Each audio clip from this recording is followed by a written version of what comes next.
Hey there, my name's Sebastian, and this is Talk That Pod, a podcast where I have conversations with some of the most interesting podcasters in the world. My guest today is Kurt Sasso.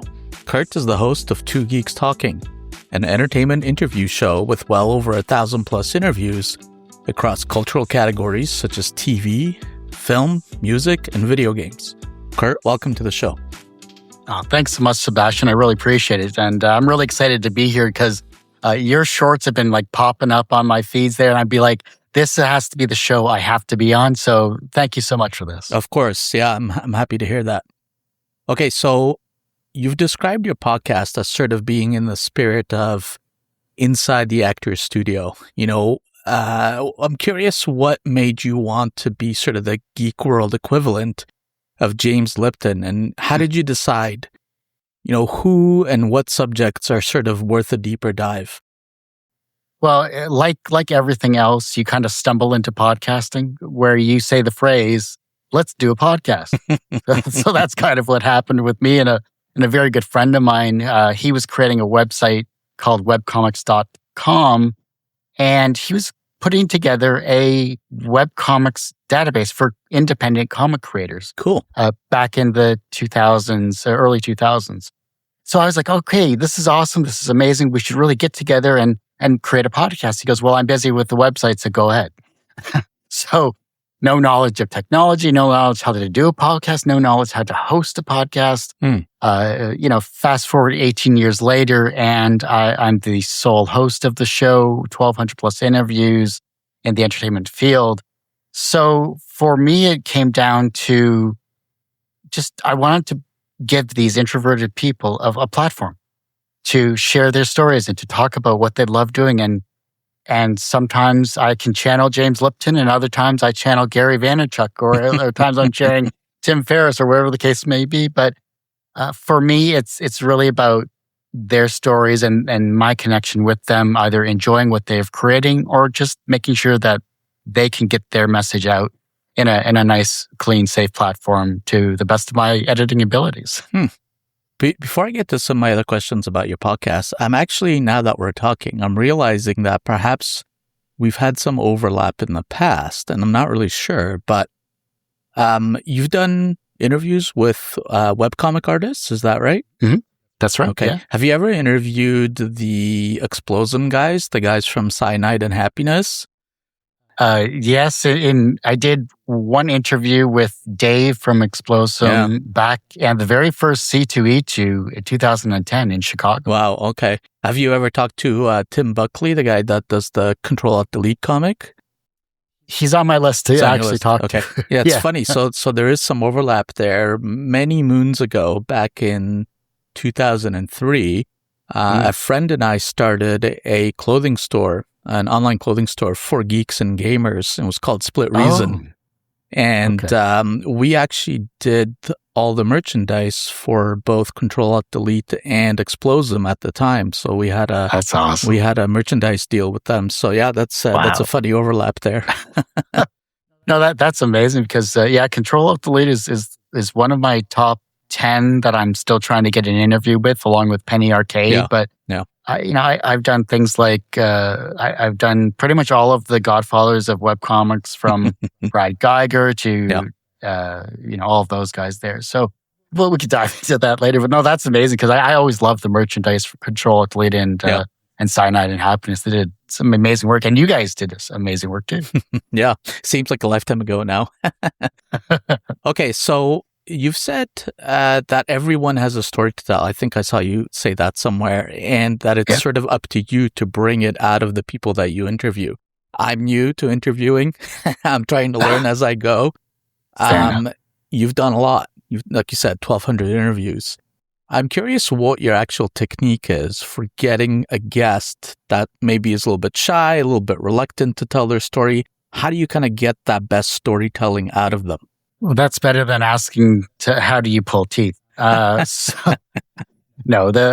think it comes down to a couple of factors. Like if you have a good personality, even if you're a soft-spoken person as a host, as you are, it's all about the research that you do. It's all about just talking to them as people. Dive into what they're passionate about. Dive into what they're doing. Because if they're guesting on the show, everyone's going to be nervous. Heck, even I'm nervous doing this interview because I try to make sure I don't stutter. I try not to use any filler words, and that's just my own personal checklist. But talking to a guest, just treat them as people. Yeah. Try to dive into what they really love doing, and for the most part, that's also why I use open-ended questions, because it allows them to think about what they want to speak on. I know when I edit the show, it's going to actually be a tight edit. So I know that their message is going to be clear, and I know it's going to get whatever they're trying to say, whether they go off on 3 different tangents or not. It's going to get clear what exactly they're trying to say. So I think it just comes down to the reason why I say that tagline was because I kind of am an introverted person. I may not look like it right now because my battery is fully charged, but I think that it took me 60 some odd episodes of my own show to understand, how do you actually talk to people? Yeah. How do you interview people? How do you want to ask the questions instead of asking the boilerplate questions that you could then find online before AI came into the picture? And I'm sure we're going to dive into that later. But I think that it comes down to trying to get them to tell their story in their own words and guiding them to be able to tell that story is why I say my tagline as I have for the past 1,200 plus interviews. Interesting. Well, you mentioned research there, and I've noticed that is something that your guests sort of praise you for, is, how much research you do prior to the interview. I'm curious about your process. Walk me through your preparation process, and how long does it usually take? What kind of tools do you use for research? I think for me, it comes down to, do I have a connection with them or not? And there's 2 different trains of thought for how I research a person. My initial research, say this is the first time on my show, I'm going to look through your socials. I'm going to look through your website. I'm going to look through whatever we're going to be talking about, whether it's a comic, whether you're in a TV show, film, etc. My other categories that I talk about there, because even sometimes I forget. And I want to see how you are as a person. How do you interact with your fans? How do you interact with the people that are making comments to your content? Then I dive even deeper. Have you done any interviews in the past? So I'm going to make sure that I don't ask the same questions that these guests or these hosts ask them, because you don't want to retread old questions, unless it's a good question. Then I say, okay, bring it back just to see what they say in the past 5 years. So have they changed in their lifetime, in their creativity, things like that. And I think it comes back to, besides my own personal research, have I interacted with them before? Say they've been on a guest more than once, and I've had guests on the show between 8 and 13 times in the past 18 years. Not quite. There's 3 people that kind of currently hold the top 3 spot for guests on my show. So thanks, Dirk, thanks, Trevor, and thanks, Madeline Holly Rosing, for being amazing guests over the past 18 years. But if they've been on the show multiple times, I'm not going to ask them the same questions. I'm not going to dive into the same questions I would ask a new person. So that's a change of research, a change of thought process. What have I asked them in the past? Because I have a list of questions I've asked past guests. And now I'm going to look at a more conversational interview. I'm going to dive into their creative process still, or I'm going to dive into maybe they got a new artist, or maybe they're using social media in a different way. I'm going to go, as I call it, the more Tim Ferriss and Gary Vaynerchuk style of interview. Yeah. Where you look at the creative process, you look at their productivity hacks, you look at their abilities to engage with their audience, especially with how fast social media is and with everything along that line. So it's more of a, what can I gain from them being on the show in terms of how can I improve my own show and my own process? And how can they share their knowledge with potential long-term listeners of the show or watching through YouTube? So a bit of a broad spectrum in terms of how I talk with people. But if they can provide a couple of nuggets of valuable information that has helped them throughout their day improve in some way, shape, or form, then I think that's valuable, no matter if it's the first time or if it's their final time on the show. Yeah. And going back to what you said earlier about how it took you about 60 episodes to get to the point where you felt like, okay, my interview skills are getting better, sort of getting to a point where I like.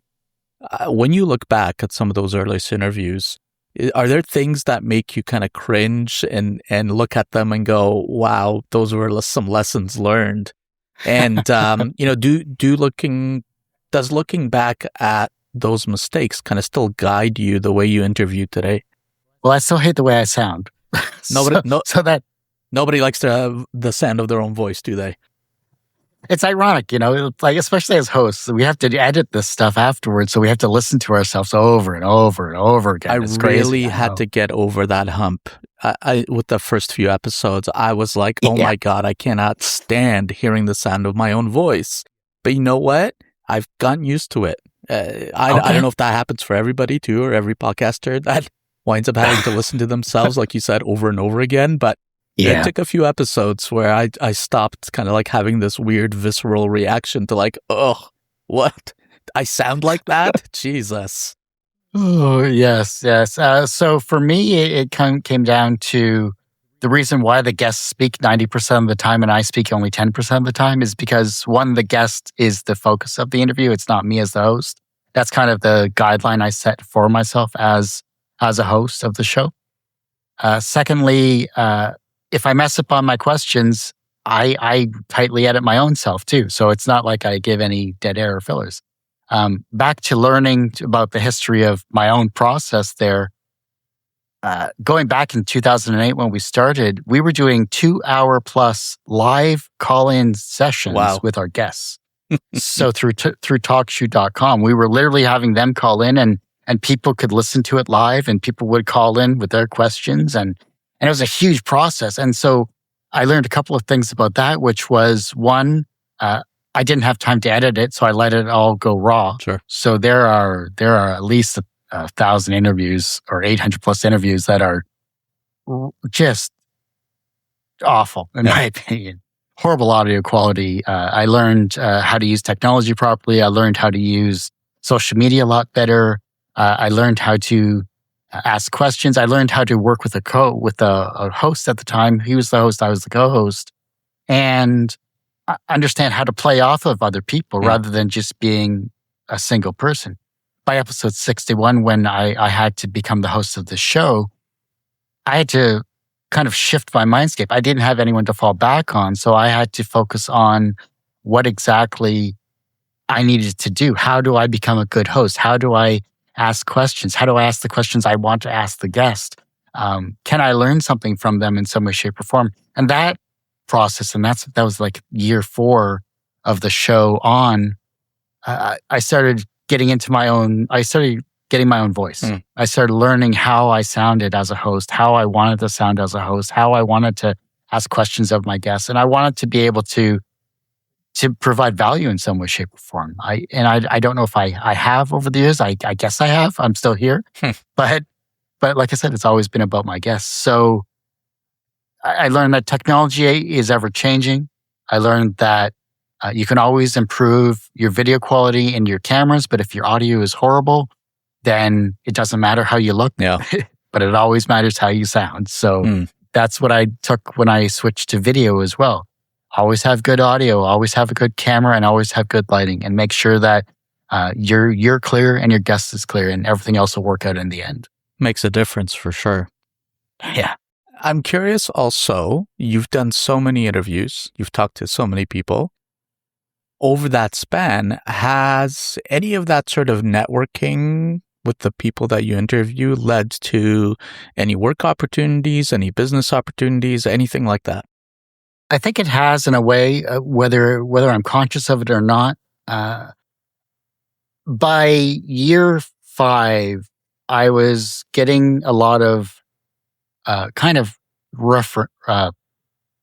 was getting references from other people saying, "Hey, you should be on this show," which is a great thing to have as a podcast host, as a host for a show.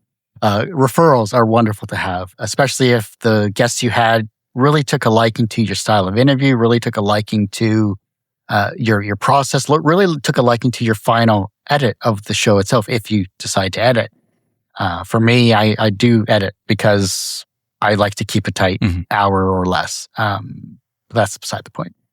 Has that given me job opportunities? Possibly. I don't really know. I know that I've gotten guests that I didn't think I would get. Right.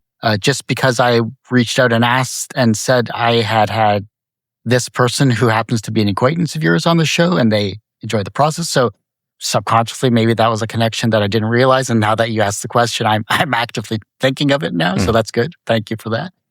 I think that still doing my own personal reach out, stating that I have this experience of 18 years of 1,200 plus interviews, who I've interviewed, whether they're in your field as an author, comic creator, et cetera, in those other industries, has given me a little credit to talk with these other people. I've had a lot of PR people come to me, not just simply saying, hey, can you interview our guest, but they remember I've interviewed their past other top guests. And so they keep bringing me other people to interview. So maybe that's a testament to my connections with people in that particular process. Yeah.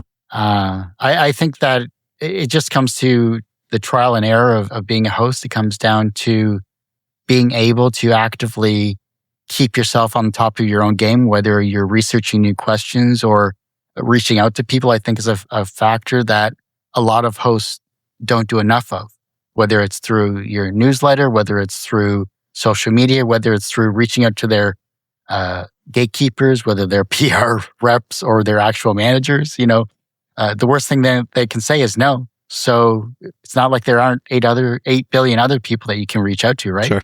Yeah. So keep trying. Yeah. You've had a variety of guests on the show, as we said at the top of the show. You've interviewed comic creators, filmmakers, musicians, game developers.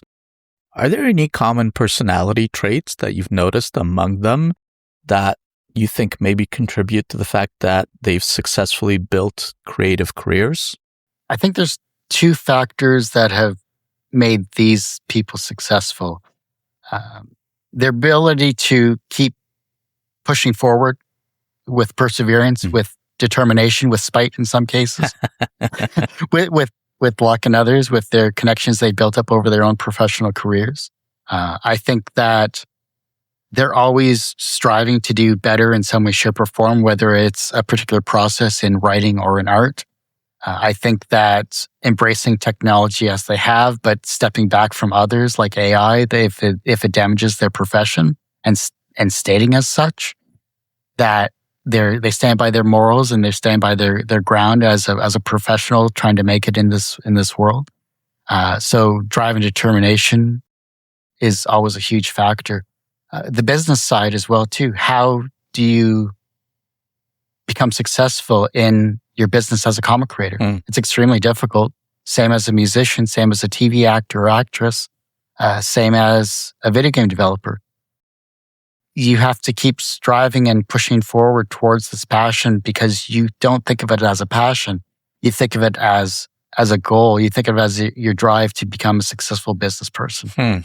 And I think that's what I love talking about these people. Why I dive deep into the Tim Ferriss and Gary Vaynerchuk style of the process is because they are doing this because they are so ingrained in what they're doing. It's just like, what can I gain from that in some way, shape, or form? How can people listening or watching to the show gain just a tidbit of that information, whether they use it or not in their present day, or maybe it's in their future? They'll think back on this and they'll actively, remember, oh yeah, I remember that interview with so-and-so and they had this really cool process. What was that again? Oh, I'm going to go back and watch this. And that's why I love the show, is because the evergreen content. Yeah. Like a guest I have 5 years ago could spark someone that's currently doing the same thing now. And I don't even know about it. I won't know about it. Yeah. But if it helps them, it helps them. And I think that's wonderful. Yeah. And I have also found that a lot of podcasters that do produce evergreen content, that sort of long tail, can really help their show grow, right? Because it's just sort of a built-in discovery mechanism, right? Yeah. Yeah. Okay, I want to switch gears and talk a little bit more about promoting your podcast and what you've done sort of on the marketing side to grow your show. Was there a specific moment where you felt like the show really started to take off? And is there something that you can kind of attribute that to? Well, as you know, podcasting and running a show everyone starts it off as a hobby. Mm-hmm. It is what it is. You are looking for guests. You're looking for free promotion. You're looking to get your name out there. So you're basically taking anyone and everyone to be on your show. And if you don't focus on what your show is about specifically, while the initial show was about webcomic creators, I eventually branched out into the entertainment industry because you go to Comic-Cons, there's so many different avenues to talk to, so many people to talk to in so many different fields. Mm-hmm. So why narrow yourself down to a very certain field like webcomics? So in terms of how did I move from hobby to making this serious profession, for the first 15 years, I did this show for free. Right. I had spots open on Saturdays and Sundays, 11 a.m., 1 p.m., and 3 p.m. Eastern Standard Time. And everyone was using these free slots to promote themselves. Right. And I think that's wonderful. And there will always be a free slot available on Two Geeks Talking. But I can't live on exposure. Right. I have bills. And I've been fortunate enough to have jobs where I've been able to fund this wonderful show, Two Geeks Talking. Sure. That changed 3 years ago. So I don't have a job. I don't have an active profession currently in terms of a 9 to 5. I'm a freelancer. I also am fortunate enough to work in the TV and film industry. But as you know, those productions can be few and far between. So I have to gain money somehow. And so I provide a service and a paid interview service for Two Geeks Talking. As soon as I got my first client and first guest on the show that was willing to pay for an interview, that's a success in my opinion. Mm-hmm. Because now you know the quality you're putting out provides value in some way, shape, or form. Whether it's production value, whether it's custom graphics that I design, short form content creation based on the long form that we do, my tight editing, my background as an editor as well in the TV and film industry, my background as a host before I was even in the TV and film industry. I think there's a lot people can gain from being on the show as a paid guest. And so that was the specific moment because one, I needed to survive. Mm-hmm. And you'll do anything to survive, basically, right? Yeah. When you pitch the paid guests service, what do you tell potential clients? How do you rope them in? How do you say, okay, this is the value you'll be getting out of this? You have to be straight with them. You lay it out. This is what I am providing, and I provide that in the contract and the receipt when they pay for a service. But I lay it out there. I go, you have X number of dates available this month from Sunday to Saturday from 9 a.m. till 11 p.m. at night. My calendar is open to you. So you pick whatever works best for your schedule, no matter what it is, whether you're in the Philippines, 12 hours away, I will make it work. Right. So that's half of the battle right there. But the other half is, what else can I provide? Because everyone can do an interview. That's not the issue. What else can I provide as a service to benefit you what problem can I solve is what I'm trying to say. What problem can Two Geeks Talking paid interview services solve for you? And for me, I found out that I really love creating short reels based off of my long form content. And that's the Gary Vaynerchuk triangle method of taking and reusing your content. Right. You take your long form content, you break it down into smaller bits, and you post it out to social media. Why can't I do the same thing for my content? So I did. And it became very, very successful. I have different services, I have different modes, but it's still always about the guest. Whether you're paying or not, my focus has never changed. It's still about you as the guest, you selling whatever you're trying to sell, you trying to promote what you're trying to promote, and my platform being available to you, whether it's free or paid. And I think it's a great working relationship because I really enjoy the guests that come on the show. And I'm so fortunate to have people that come on the show here that want to speak about what they're passionate about. And I'll keep doing it until either, the internet explodes or, I decide to retire whenever that may be. Sure. Okay. You're in it for the long haul. Yeah. 18 years is technically the long haul. Yeah, you're definitely a long-lived podcaster. A lot of podcasters don't make it past the first month, right? That's true. Or episode 10. Yeah, exactly. Okay, so when you look at the whole arc of your podcast, can you sort of point to one or two specific growth strategies that kind of produce the best results? I think when I switched to video was the very first one. Okay. So 2010 was the very first time I switched to video. And how that came about was by 2010, that's 2 years into the show, I had already interviewed over 800 webcomic creators. I was getting burnt out with webcomic creators.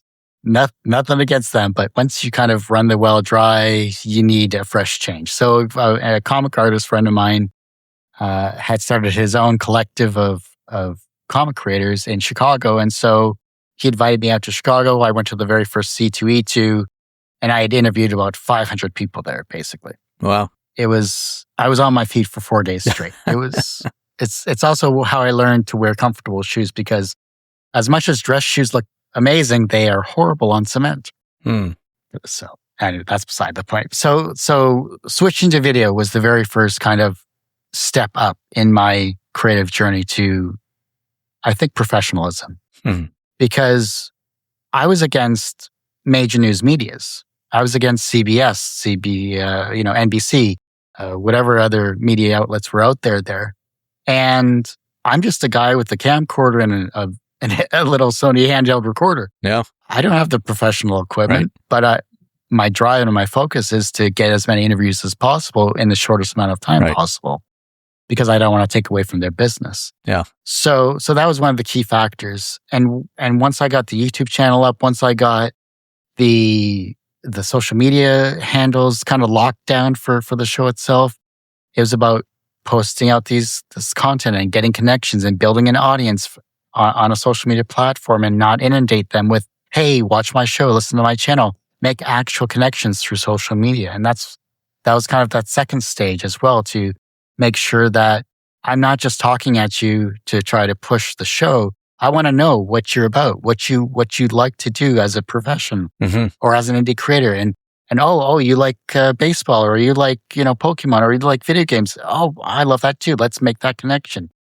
Oh, you're also creating a comic? Oh, got to get you on the show. Let's have a talk. Let's have a conversation. Let's really, it's not pitching. It's just, I'm actually genuinely interested in what you're trying to create. And so that was kind of the next stage. And I think the third stage would be, once you reach year 5, year 10, year 15, how do you keep it fresh? Yeah. Because that's a lot of people. Yeah. That's a lot of graphics you have had to create. That's a lot of descriptions and show notes and keywords and sharing on social media platforms. And another social media platform has just come up. How do you share to that? I got to create another account. I have to build up my audience once more. Yeah.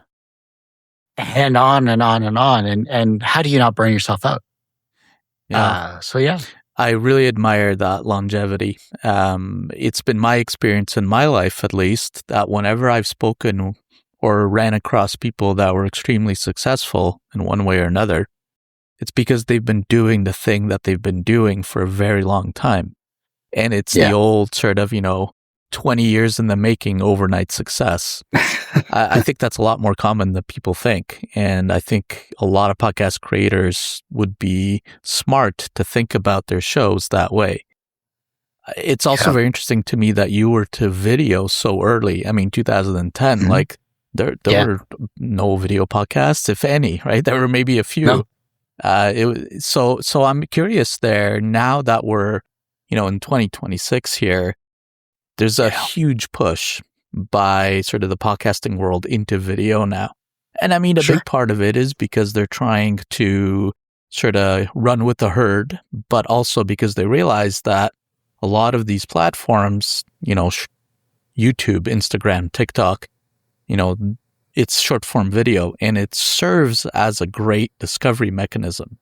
That said, there's the added burden of producing video, right? It takes a lot more to edit video than does just audio.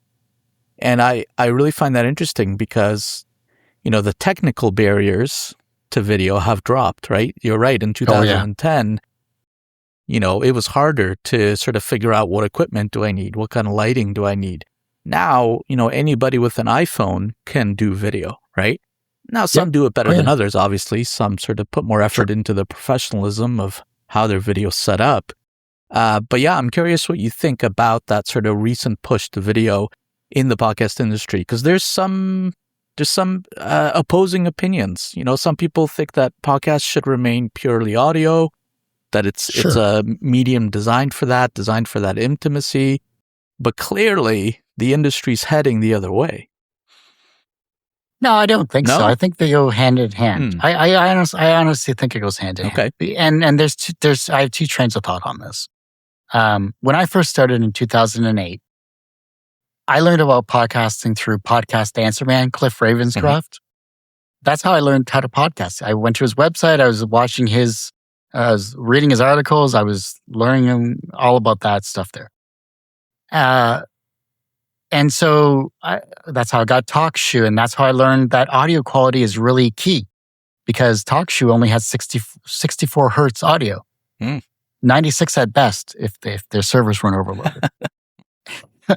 And so that's how I learned that audio was truly impressive, and better quality microphones and things like that. And so no matter where you start, like I said, the barrier for technology is a lot easier to get into now. So the quality of microphones is better. The quality of cameras is better. The lighting is way better.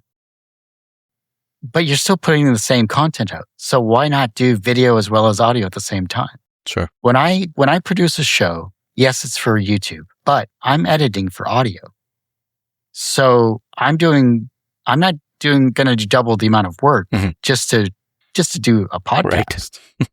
I mean, that's kind of silly if you do that. So you get the question, is a video podcast a podcast? Well, it's a show with an audio component. That's how I'd like to say Two Geeks Talking is. Yeah. And there's no clear distinction. Can you do both? Yes. Is it a lot of work? Heck, yes, it is. Are you still going to take time to edit the videos and break it down into short form content? Well, you have to, especially with TikTok and everything like that. Yeah. Are you doing 5 times the amounts of work for the same single show? Yes, but the long-term goals of that extra work you're doing in the initial stages will benefit you in the long run, because then people will start linking your short content to your long-form content. So the discourse between podcasting and video podcasting, they're all one and the same. It's just what you choose to do with it. Do you want to be an audio-only podcaster? Awesome, great, do it. And then when you decide to break into video, awesome, great, do it. Nothing's going to change. Your process is still going to be the same. You're just going to have to now look better on camera. That's right. Well, and a lot of podcasters don't want to, right? They just don't want to be on camera in the first place. 100%. I'm going to play a hypothetical for you. Imagine that you never launched your podcast, but you want to launch it today. Two Geeks Talking from scratch in 2026 with 0 listeners. Knowing sort of what you know based on your experience, based on how you see other podcasts that launch successfully, what would your first sort of, 60 to 90 days look like in terms of the activities that you would engage in to get the word out? I think first off, I would lock down the name, lock down your brand. You have to. Like if someone has your name, and I've noticed this a lot with Two Geeks Talking, where people have done Two Geeks Talking with the number 2, or they've done other variations of my verbiage. And it's like, I can't send them a cease and desist, but as much as I'd like to, but yeah, I haven't copyrighted the name just yet. I'm working on that. Anyhow, starting in the first 60 to 90 days with 0 listeners, locking down the brand name is the first thing. Locking down all the social medias, making sure that this is the absolute niche I want to do, the absolute passion I want to do, especially from an interview standpoint. Mm-hmm. If I were to say focus on a specific topic, like, I don't know, trading cards or whatever the case is, same thing. I would lock down the brand, but I would start looking at the industry maybe from a business side of things, or maybe I want to do a review side of things for quality of cards, or maybe I want to research a little more into what exactly I'm getting myself into. Are there similar channels that I can focus in on and maybe learn from as well to model my show around. So that would be another part of my first 60 to 90 days. Another stage would be you have to record. You might as well set up your video show and start recording episodes. Whether you release them or not, that's up to you. But I would have a bit of a backlog. Yeah. So if you're going to do topical content like news of the day type thing, you're kind of pigeonholing yourself because now you're forced to do that every single day. But if you're looking at trends, or if you're looking at projections, or if you're interviewing people specifically, gather them up, get yourself at least 1 to 2 months worth of content so that you can schedule, post them, and release them out. And now you have a buffer. Now you have flexibility. Yeah. Now you're not burning yourself That's out right. in the first 60 to 90 days because, oh my gosh, you can easily do that so quickly. And you won't notice it. And then you'll wonder, why isn't this fun anymore? Why don't I enjoy doing this? Why is no one paying attention to what I'm doing? And you get discouraged. Yeah. And it's hard to deal with. And you can only do so much with that. And then you get depressed and then you stop doing it. And now you're into the wall of, well, I've hit episode 10 and I just don't want to do this anymore. Yeah. And then you take your ball and go home. Yeah. I think that's really great advice. I think a lot of podcasters that do find success through consistency, they do employ some of these methods. They definitely do batch recordings because, yes, it can be a path to burnout, like you said, and it's, whatever cadence you've set for your podcast, whether it's, daily, weekly, whatever, it can be a grind. And so doing some of that batching, never mind the fact that, hey, what if you're sick 1 week, or what if you're sick for 2 weeks, right? You want to have enough content sitting in your back pocket that you're not stressing about the release schedule because the content's there. You've done it. You've made it. You don't have to worry about it.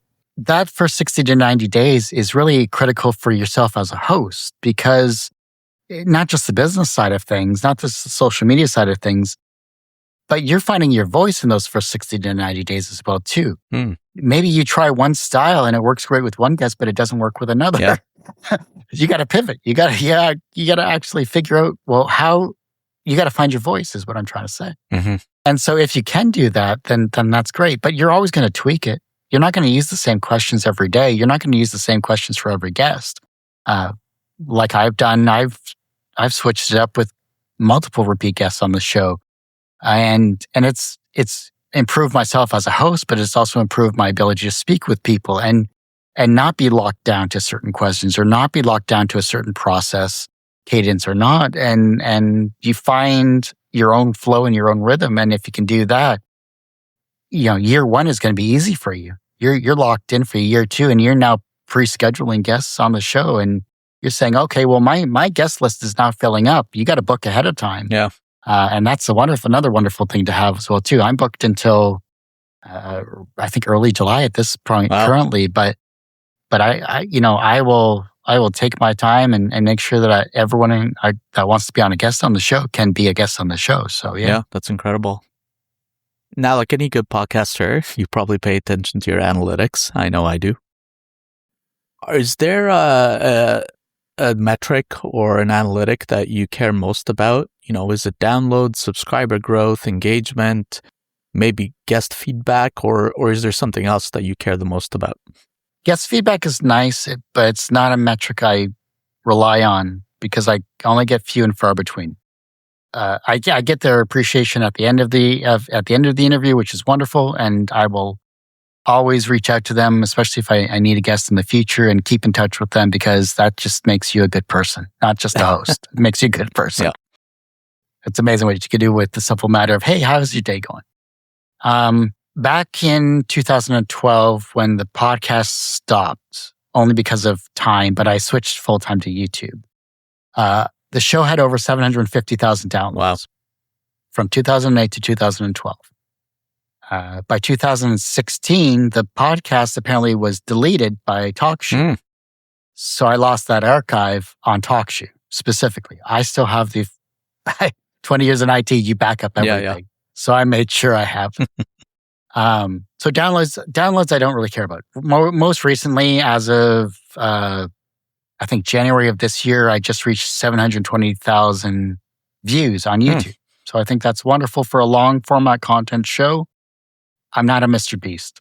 I'll take all the views I can get. So downloads don't really pay attention too much.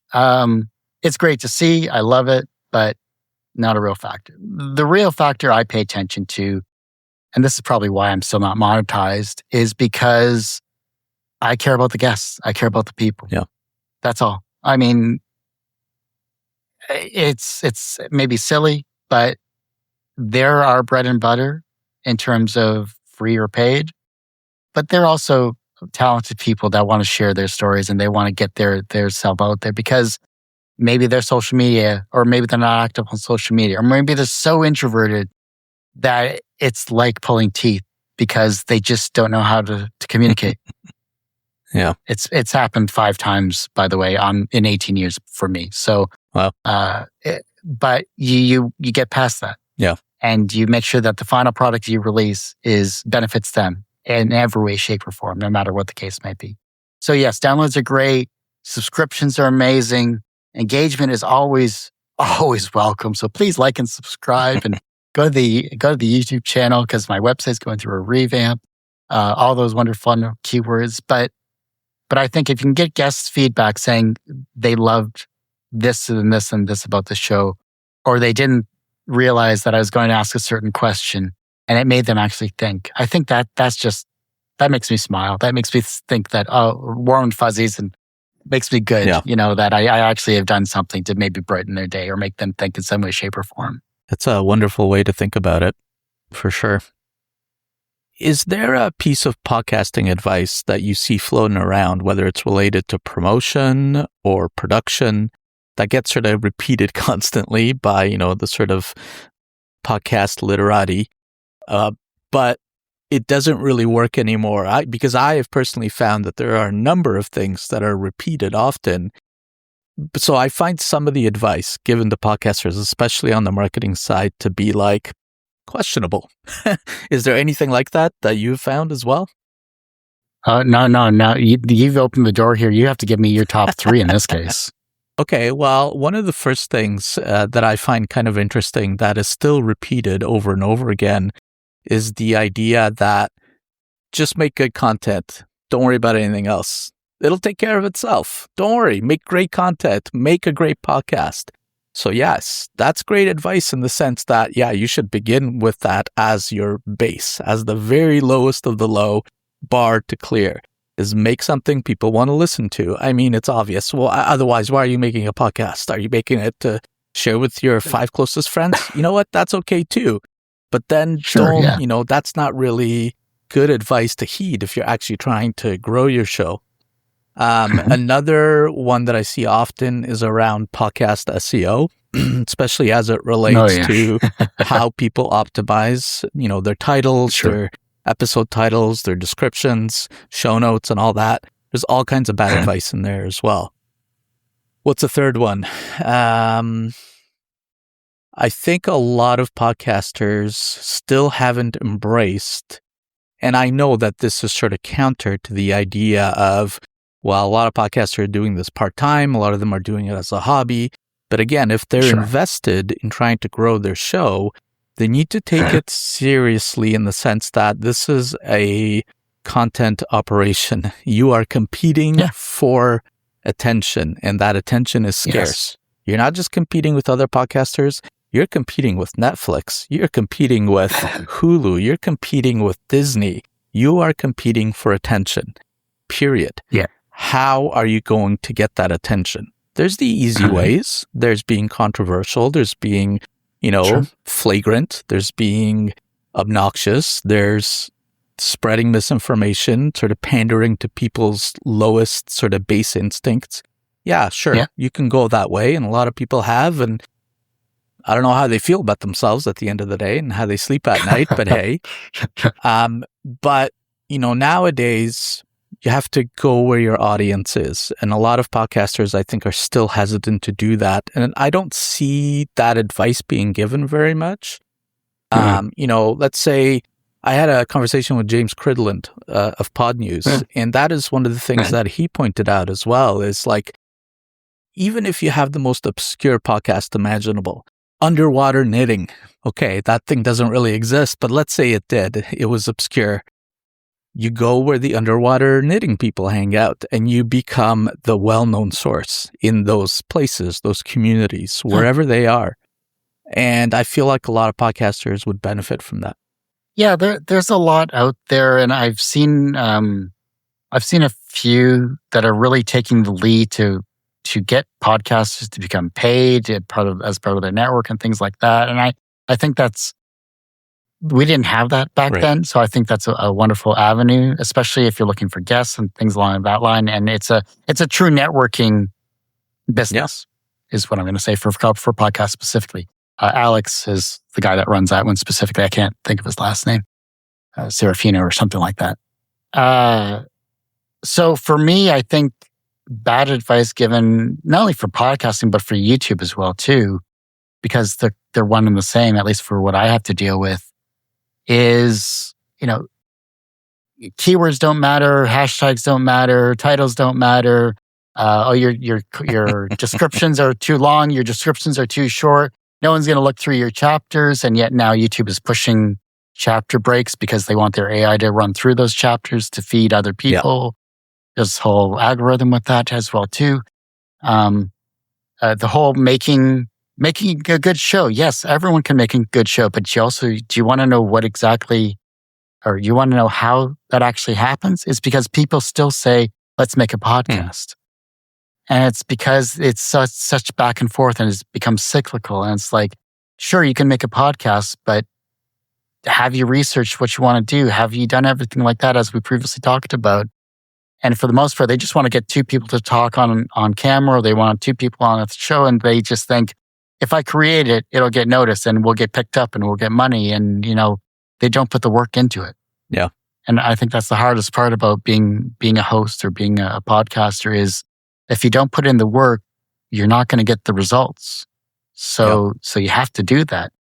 Other bad advice that I think I've been given is, besides all of the typical SEO people that look at your channel saying, I can do this and provide you with service and blah, blah, blah. People get sucked in with those types of grifters, and they wonder why their show isn't growing. Right. And they've spent all this money, and they get disillusioned with the fact. And I can say that I got taken advantage of it in my early days of that too. I thought the person was being genuine, and they took $100 off me and then did nothing with it. And at the time, that was a lot of money. Sure. So still is, to be honest. Yeah.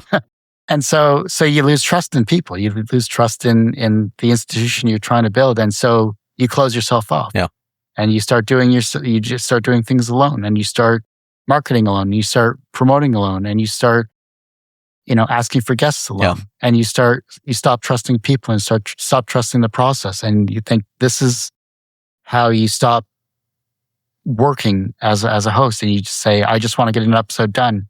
And then you start getting burnout, and you start doing everything like that. So I want to switch topics again and talk a little bit about how you view podcasts sort of in our modern discourse. We touched on this at the top of the show about the idea that everybody's competing for these sort of shorter attention spans with, a lot of these short form platforms. And yet, long form podcasting has really exploded in terms of popularity, where people will gladly listen to 2-3 hour conversations.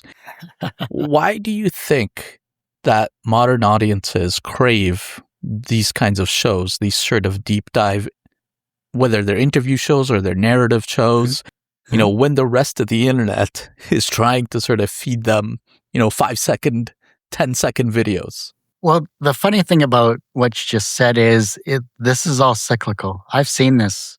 This isn't anything new. People will say it's new. People will say, oh yeah, the long form content is really taking off. It was like that in the early 2000s. Right. Sorry. But it's all good for the creators. It's all good for the hosts. It's all good for their listeners. So it's not a bad thing by any stretch of the imagination. Why people listen to long form content though is because they just want to space out for a couple of hours, whether they're at the gym. Well, no, it's true. Look, I interviewed a couple of comic creators that are long distance runners, 26-mile runners. I go, so what do you listen to? Do you listen to like, music or anything of that? You must have amazing playlists. They're like, no, listen to podcasts. I'm learning about cooking from such and such a chef. And the other guy was listening to True Crime podcast as he's running 26 miles.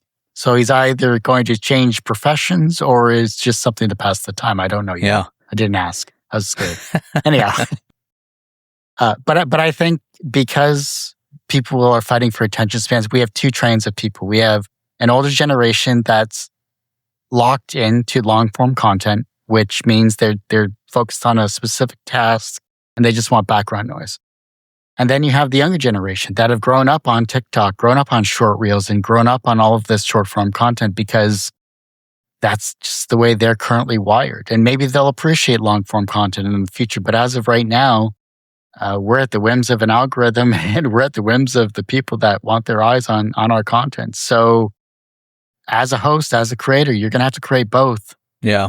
Sorry to say that. I'm sorry to give you a couple more hours of extra work there, but I really think that you keep enjoying what you enjoy and you'll find what you're looking for in a podcast, I'm sure. So enjoy that 2-hour podcast of how you can make flambés or whatever not fall apart when you open up a door or Northern Canadian historical facts of why moose are basically the next nature's next animals over the cobra chickens that we have. So, Yeah. And I think maybe that's one of the reasons I find podcasting so interesting, because people really do consume them in various modalities. They consume them while they're sitting and working. They consume them while they're doing the laundry. They consume them, as you said, while they're out running a marathon. It's amazing because it really feels like they consume them even differently when they are doing some of these different activities. Sometimes it's very active listening. Sometimes it's extremely passive. Hell, there is an entire cottage industry of podcasts that are designed for you to fall asleep to. They literally call themselves that. Anyway, I find that interesting. But I wanted to ask you about the fact that, we had the 2024 election in the US, and it was sort of widely considered, or at least called by some media, as the podcast election. It's clearly now, an industry that can shape politics and culture and how people get their news. As someone that's been doing it for a long time and has sort of observed that arc, does that sort of evolution excite you or kind of worry you? I mean, if you look at technology and how it's advanced civilizations, if you go back as far as from smoke signals to Morse code to radio to television to the internet to internet/podcasting /YouTube/ the power of the internet in the palm of your hand. Yeah. It depends on how you take the information that you're given. Are you a critical thinker? Are you one that thinks through the questions that are asked? Or are you a follower of the masses? It depends on what side of that fence you're currently on. It scares me because technology is advanced so fast, especially being in the industry of IT as I was for 20 years. It's advanced leaps and bounds over what I was used to using and creating with and things like that. But you're going to get a lot of people that are either going to be for or against whatever message is being said. Marshall McLuhan was the leader in communication, media, and film for "the medium is the message" is his famous catchphrase. And even back then, in the 60s and 70s, the message is always changing to fit the narrative of whoever is speaking it. So with this technology advancement, with the AI, with people not actively thinking clearly, or maybe they are thinking clearly and they're nut jobs. Anyhow, I really think that you have to be very aware of how you consume media. So be careful out there. And I think that's a good segue into my next question, which is around AI. I think I saw one of your recent guests talk about how AI is probably eroding things like critical thinking and potentially reducing creativity. And that's interesting words coming from someone that is a creative themselves. I'm wondering how you think about that. First of all, do you agree with it? And second of all, as an interviewer, somebody that does these long form podcasts, do you use AI yourself in at least the research process? How does that work for you? So I'll answer the first question first. So you're quoting off of a more recent interview I had with L.A. Lockhart, who is an 80-year-old author who just wrote her first book at the age of 80. Incredible. Right. A murder mystery of all Amazing. things. A wonderful person to speak with as well, too. But we had a brief conversation about AI and the erosion of critical thinking, as she mentioned during that interview. And I do think it is reducing creativity because it is actively sucking up the creativity that's already been fed into it without consent of various writers and artists and creators, whether they're dead or alive. Yeah. And that's music, that's art, that's everything. And the reason why it's doing that is because once you take away the art, you take away the ability to express yourself as a creative person. You're just spewing out the masses. Andy Warhol was a fighter against the consumerism of art and the consumerism of the medium and the message.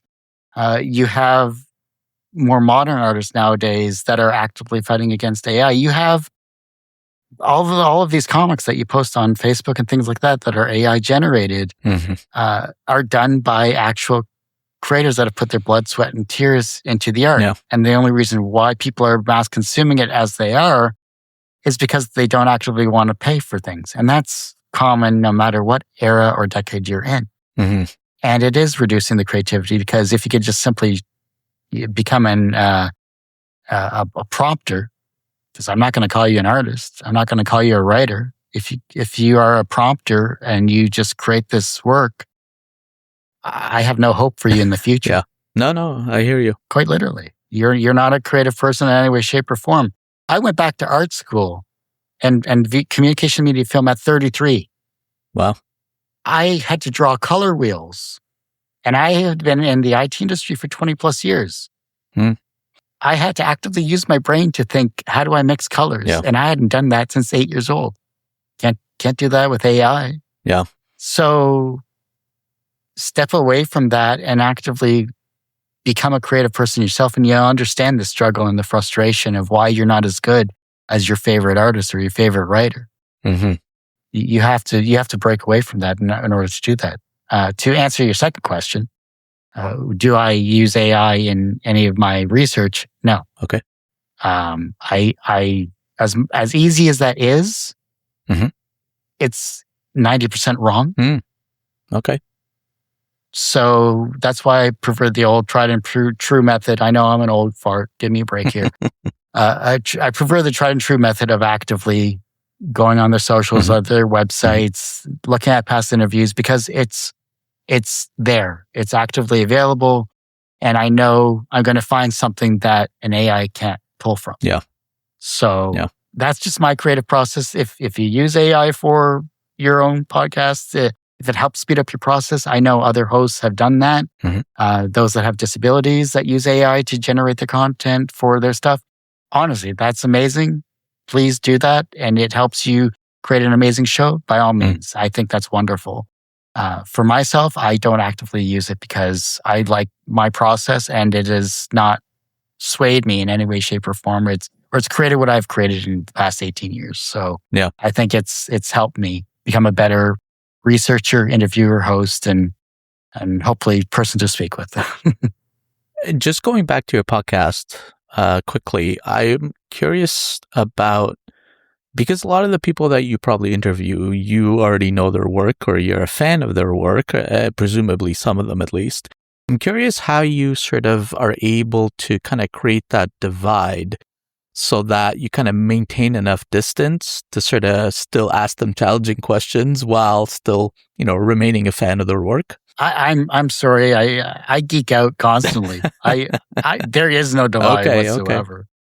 Oh no, if I love your work, I am going to dive into it a hardcore, and I will ask you all the questions I want to ask you. Whether I know about writing or art or social media, I am going to deep dive into it as much as I can. Whether it's your first time on the show or whether it's your 50th time on the show, I'm still going to provide that same excitement because I'm going to always learn something new. Because maybe it's been a year since you've been on the show. Maybe it's been 10 years since you were last on the show. And I had that recently with Phil Folio, who was my episode 10 guest on Two Geeks Talking way back when. Gosh, that was 18 years ago. And I had him back on last year. And it was wonderful to actually have a video conversation with him. And I was geeking out the entire time. I was just like, because you were on episode 10, you didn't have to be on the show as a guest. And I was rapid fiery just speaking out. And he's like, oh yeah, here's a crazy host. Okay, that's good, But no, he was a wonderful person to speak with. But I'm going to be excited because I want you to be excited about your work as well too. And if I don't show excitement, it's a boring conversation. Yeah. Sorry, it's a boring conversation. At least. But you have days like that where you just don't have the energy, but you have to force yourself to do it because they're taking the time out of their day to be on your show. You better be up to snuff to ask them the questions you want to ask them and get them to speak about what they love doing, or else just reschedule, do it another day. Okay, Kurt, final 2 questions. First, what are 3 podcasts you'd recommend?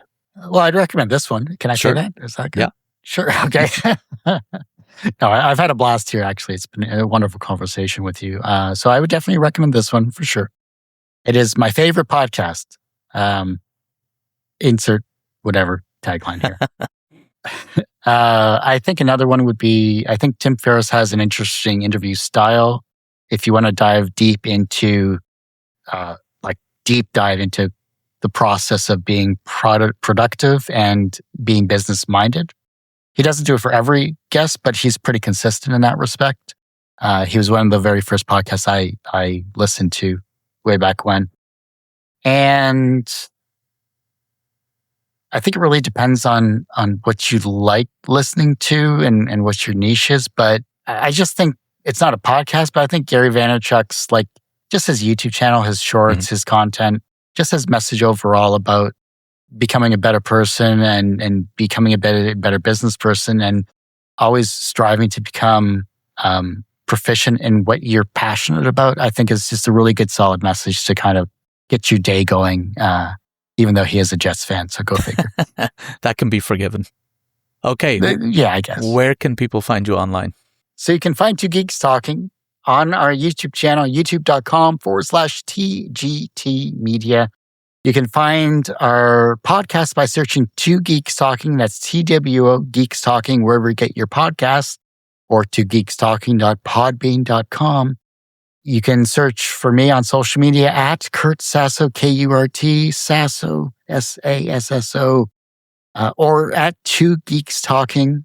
I'm on every single platform imaginable. And if I'm not, just message me and I'll jump on there, whatever the case might be.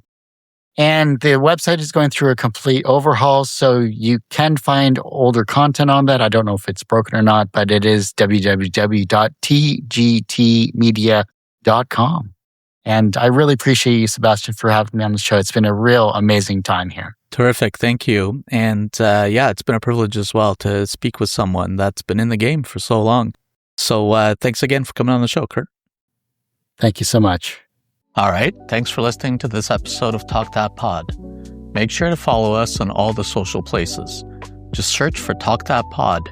And if you're not subscribed yet, this podcast is also available on YouTube at Talk That Pod Show. Also, if you liked what you heard, tell your friends about it.